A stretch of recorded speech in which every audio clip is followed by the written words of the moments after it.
দুখৰ পৰা পৰিত্ৰাণ পাবলৈ চামকানুৰ বাবে পত্নীয়ে কিতাপৰ মাজত লুকুৱাই লৈ আনিলে এখন চিঠি। কিন্তু কি আছিল চিঠিখনত জানিলে আপোনাৰ চকু কপালত উঠিব। 2 পৃষ্ঠাৰ চিঠিত লিখা আছে ঘোষা মন্ত্ৰৰ লগতে কেতবোৰ শ্লোক। চিআইডিৰ কাৰ্যালয়ত নিয়মীয়া তালাচীত পোহৰলৈ আহিলে এই চিঠিখন। অৱশেষত দুখৰ পৰা পৰিত্ৰাণ পাবলৈ চামকানুৰ বাবে পত্নীয়ে লুকুৱাই লৈ আনিলে মন্ত্ৰ।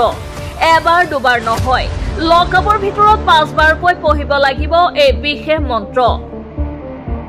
দুখমুক্ত হবলৈ এইবাৰ জ্যোতিষীৰ কাষ চাপিল কানুৰ পত্নী।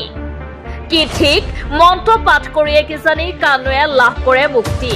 তাৰে আশাত নিলে নেকি শ্লোক মন্ত্ৰৰে পৰিপূৰ্ণ এইখন চিঠি। তথাপিও সকলো প্ৰচেষ্টা যেন ব্যৰ্থ হল। অৱশ্যে আৰক্ষীয়ে কিতাপখন লকআপলৈ নিবলৈ অনুমতি নিদিলে।